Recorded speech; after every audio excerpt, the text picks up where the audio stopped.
What's up, guys? Mason the Brock Henderson here, and this is Gotham, Season 3, Episode 15, How the Riddler Got His Name.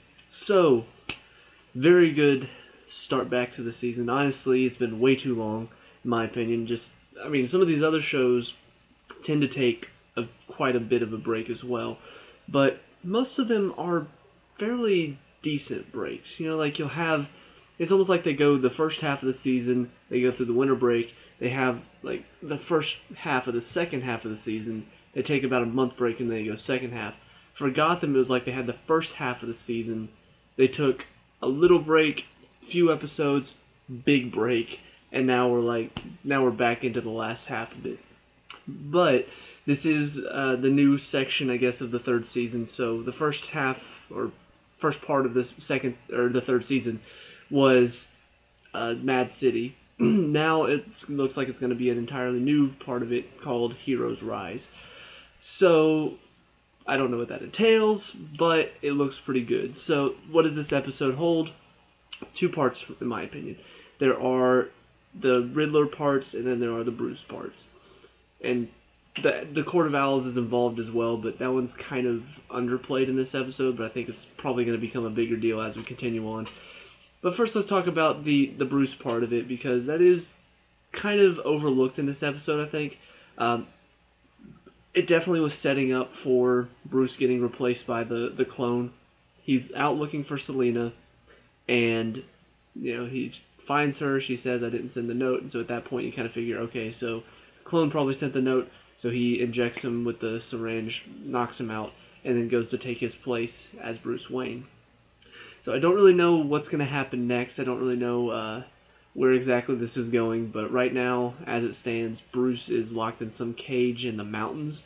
Could this be how he gets training from Ra's al Ghul, or maybe how he meets him in the first place? Because it looks like he's in, I'm thinking Batman Begins, where he was training with Ra's al Ghul. Kind of looks similar, and even his outfit kind of looks similar to how the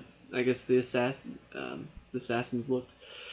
So I don't really know what's going on there, but the entire episode is kind of like little bits and pieces. We see Alfred training him, then we see Alfred just constantly trying to get him to go talk to Selina. And he finally does. He ends up beating up some kids, which is pretty fun. But ultimately, you kind of know how it's going to end with him getting injected, him getting replaced by the clone. But I am curious to see where he is now, what that's going to entail for him. As far as the Riddler stuff goes, that definitely made up a majority of this episode, and it was a lot of fun. Just getting to see Edward Nygma become something completely different than he has been.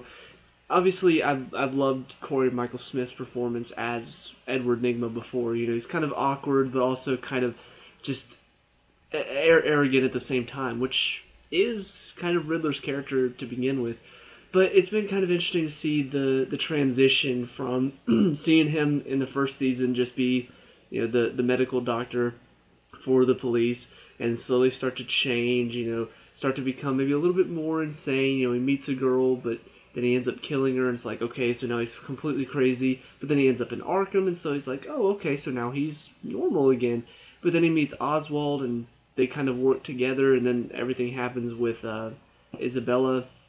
And so now all of a sudden he's lost it again, and he ends up killing Oswald because of it, or so we thought.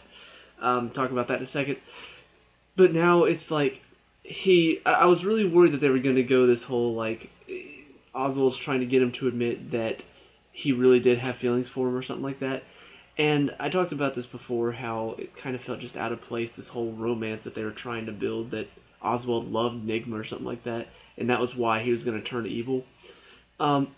Ultimately, hopefully it doesn't go back to that. Now that we find out Oswald's alive, hopefully it doesn't really go that where it's just like, oh, he doesn't love me, so I'm going to kill him because of that. I'm hoping it's going to be something where he tried to kill me, and so now I'm crazy, and now I'm trying to kill him, and now I'm evil. But we see for Nygma, it's not that he had feelings for Cobblepot, but it's because Cobblepot was his friend. And so the fact that he turned on him and betrayed him, he killed the woman that he loved, and then on top of that, he ended up having to kill him out of revenge, all of that has just completely torn him apart to the point where now he is evil. And now he's almost lost a sense of identity because of it. And so, like any good superhero comic book villain, he realizes I need an enemy. I need somebody to fight against. And so he realizes Jim Gordon, that's got to be my enemy. But Jim's off talking with his uncle, talking about Court of Owls stuff. So Lucius Fox ends up stepping in and intercepting the note, figuring it out. And so Enigma's just like, oh, okay. I'll test him then. See what if he's gonna intercept my note to Gordon, I'm gonna test him and show him that I'm smarter than him. And so we see, he's doing all these things. He's sending these riddles to Fox. Fox is figuring them out. He ends up killing a lot of people that weren't smart enough to figure out his riddles, and Fox is the only one that noticed it. And so ultimately, it comes down to a moment where Harvey is tied to a chair, and Enigma is going to ask Fox 3 riddles. If he doesn't get any of them right, then Harvey's going to fall with the antidote attached to him that is going to save all the cops' lives, and he's going to fall to his death. And so he asks Fox the 3 riddles.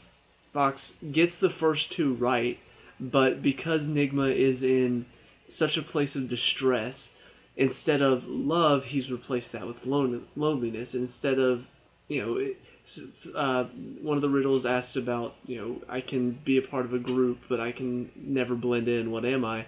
And the answer is an individual. Well, Fox says snowflake, which technically is, but Nigma wants his answer. And so even though love probably did fit the first riddle, loneliness is Nigma's answer. So I don't know, I really like the fact that it's almost like how he feels right now. That loneliness from losing a friend, that an individual of trying to be his own thing instead of trying to be what somebody else wants him to be. And so ultimately it comes down to the final riddle. Fox starts to realize that he did something with Penguin. He did something to Cobblepot. He may have killed him even. And so when he asks the final riddle, he realizes what he's looking for and answers reflection, which I can't really remember how the riddle went, but it ends up being the correct answer. Weird part about it, Harvey ends up falling anyway, and it's almost like Nigma had cut the rope a little bit to allow that to happen, which I thought was weird. But he ends up saving Harvey. The antidote wasn't even an antidote. The cops that were dying weren't really dying, because ultimately it was to test Fox to see if he was smart enough to figure out his riddle. And Nigma tells him that when he's sitting in the back of his car, and then reveals I am the Riddler, and then knocks him out. And then he goes to the place where he shot Cobblepot, and he tosses out these drugs that were making him hallucinate and see Cobblepot. And so it's almost like he's letting go. It's like, that's it for me and my best friend. I've moved on. I'm my own thing now. I don't need Cobblepot anymore. And so he puts on the iconic Riddler hat, and the Riddler is born. So, I don't know, just a really, really good episode as far as that's concerned. I really like how they handled all of that stuff. The phone call, the very first one where they flip over the chess pieces and see the number they're supposed to call, when Nigma is talking to Fox over the phone, no voice changing involved. Like, I expected him to have some sort of voice changer on his phone, but it flips over to him, and he is changing his voice on his own. Like, he's making it very deep and gravelly. I don't know, just watching that, it showed that Corey Michael Smith can really, really, really play a good villain, and I love getting to see him go full villain in this episode. It's something, we've seen him be evil, we've seen him be all like, Riddler-y at times, but now it's like full-on Riddler. This is the type of thing that I expect the Riddler to do. People dressed up in fruit costumes with hints on what to do next. So I don't know, I really like how they handled it. I really like what they did with this character, and I'm looking forward to seeing if they've got anything else in store for the Riddler for the rest of the season, or if it's just going to be, oh, now he's the Riddler, and now we're not going to see him for another couple episodes. But yeah, that's about it for the Riddler stuff. The Court of Owls stuff, fairly interesting, but I'm still not really quite sure where it's going. We see Jim talking to his uncle for most of this episode. They're out like hunting in a cabin and stuff like that. And he's trying to get information out of him because he doesn't really trust them because he wasn't involved in their lives. And so his uncle finally reveals, me and your father were involved in the Court of Owls, and he wanted out, so the Court of Owls had him killed, so I'm trying to take him down from the inside. Jim's like, oh, I don't know. And ultimately, I'm not sure if this is a ploy, because at the end, Catherine asks him, did he accept it? And he's like, it'll take a while to convince him. So I don't know if telling him that his father was killed and that he's trying to take him down from the inside is actually part of the Court of Owl's plan, trying to convince Jim to join up, thinking he's going to take it down from the inside, when in reality he's just joining up and helping them.